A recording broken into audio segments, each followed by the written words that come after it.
deal when she was an undergraduate student at the University of Virginia. Promises, promises.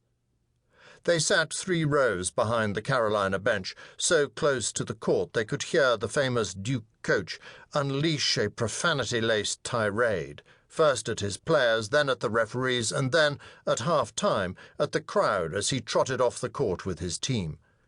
Zack, who had warned Diane earlier that the Duke coach was known for spewing such obscenities, not to mention appearing in tacky credit card commercials, cupped his hands and joined the thousands of UNC fans in a cascading chorus of boos aimed at the Blue Devils as they disappeared into the tunnel under the Dean Dome.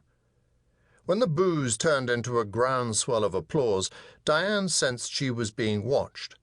A man sitting behind them tapped her on the shoulder and pointed to the large electronic screen over center court. There they were on the jumbo screen, displayed for everyone in the arena and anyone who happened to be watching on national television, the image of her flaming red hair and Zack's cute dimple. "So much for anonymity, Lieutenant," she said. Then, sheepishly, she smiled and waved at the camera. Another surge of applause followed. "You look great on the Jumbotron," Zack said as he waved at the camera. "You said we weren't going any place they have cameras." "You think they won't have cameras at the White House?" His comment brought a nervous quiver to her stomach. "Thanks for reminding me." Their image faded from the screen, replaced by half-time statistics showing individual scoring totals for the Carolina and Duke teams. A moment later, as the Carolina dance team moved and shook to the rhythm of Chicago's 25 or 6-4, courtesy of the UNC pep band, a skinny young man bounded up the aisle from courtside. "Lieutenant Brewer, I'm Jason Silverstein with the Tar Heel Sports Network. Rick Blixen asked if you could come down for a half-time interview." "Who's Rick Blixen?" Diane raised an eyebrow at Zack. He shot her an incredulous look. "He's just the color guy for the Tar Heel sports broadcast. That's all." "Oh, that Rick Blixen. Well, why didn't you just say so?" She gave him a sarcastic smile. "Do you mind?" His eyes still sparkled. "It won't take long, Lieutenant Colcernian," Silverstein said. "Rick's right down there at courtside." He gestured toward a table just to the left of the now empty Carolina bench, where Rick Blixen was motioning them to come down. "He sees us," Zack said, grinning. "My date has ice water in his veins in front of a jury, handles press conferences like a pro on national television, but acts like some giddy kid when some sports guy I've never heard of wants to talk to him." "Look, he wants you, too." Zack pointed to Blixen, who now held up 2 fingers as he waved them down.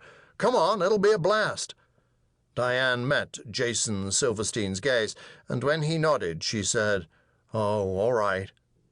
"Thanks."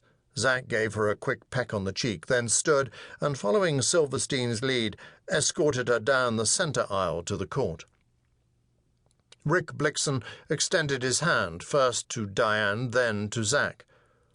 "Welcome back to Chapel Hill," he said, still shaking Zack's hand. "Good to be back," Zack said. "We're on a commercial break right now, but I'd love to do a quick interview if you're up to it." The question was directed at Zack. That was fine with Diane. She'd gotten enough publicity to last a lifetime and hoped that after their upcoming visit with the president, she could return to being just a normal naval officer. "You'll just have a seat on either side of me." Blixen handed them each a headset. Diane settled into her chair.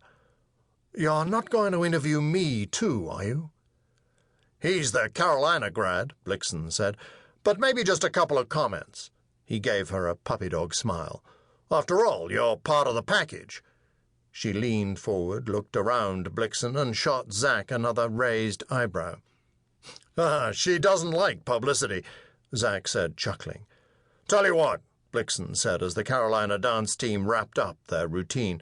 "How about if I ask him most of the questions, but just get a hello or something from you? Our listeners would appreciate it."